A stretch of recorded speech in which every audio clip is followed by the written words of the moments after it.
d'inconfort. C'est bien le terme. Lorsqu'on est en classe et qu'on est en échec scolaire, c'est vraiment le pire endroit où il faut être.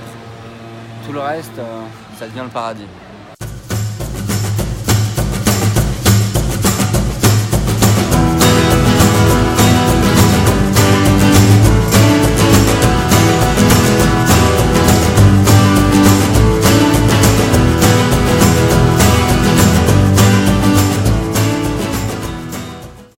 Ils rendaient les résultats, c'était toujours de la meilleure note à la plus mauvaise, ou inversement.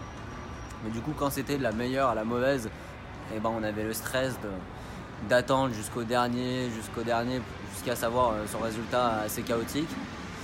Et inversement, on était directement ridiculisé devant toute la classe avec sa mauvaise note. Et ensuite, tous les élèves qui étaient meilleurs que nous. Malgré le fait qu'on puisse se dire que l'école c'est important, ma nature était que je préférais totalement m'investir dans des trucs qui me plaisaient que plutôt faire des choses parce qu'on me dit de le faire. Voilà, ça c'était mon collège.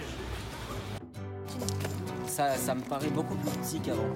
Est-ce qu'il y avait toujours la bâche, les paniers basket? Non, il n'y avait pas ça, il n'y avait pas les paniers.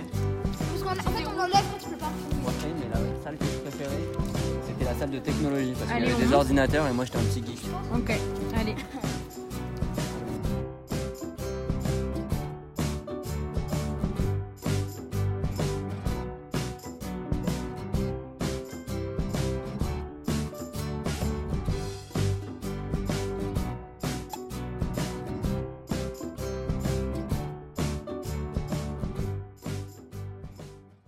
Connaître l'échec scolaire à partir du CM1. Je me rappelle que la première leçon qui m'a vraiment mis en galère et qui m'a fait prendre conscience que il y avait certains fondamentaux à l'école qui m'intéressaient vraiment pas, c'était tout ce qui était COD, COI à l'école qu'on apprend en CM1 en cours de français. C'est à partir de ce moment-là que je me suis dit j'ai des mauvaises notes, j'ai pas forcément envie d'œuvrer pour ne plus les avoir. Après la seconde, je me suis réorienté dans une boîte à bac et j'avais pris conscience que c'était un peu ma dernière chance. Et c'est là que j'ai commencé à avoir des bonnes notes, j'étais plus curieux. Et là, je me suis senti enfin dans les rangs, contrairement à d'autres.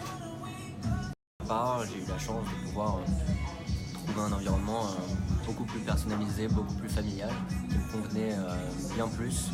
Et surtout à une période de ma vie où j'en avais besoin. Là où l'école publique ne pouvait plus m'apporter une solution pour mon cas. Et en fait, il suffit surtout de trouver sa passion et ses passions et essayer de les lier à une certaine forme d'apprentissage, qui peut être une école ou autre. Et je pense que c'est le premier moyen pour sortir de ce cercle vicieux un peu de l'échec scolaire, de se trouver des passions et d'œuvrer pour les réaliser. Donc après l'échec scolaire, j'ai quand même réussi à m'orienter. J'ai fait une école de commerce, j'ai bossé dans pas mal de startups entre Paris, Berlin et Tel Aviv. J'ai eu l'occasion de bosser chez Google à Paris pour gérer leur image de marque. Et depuis, je m'intéresse davantage aux sujets politiques pour améliorer les intérêts des entreprises face au gouvernement.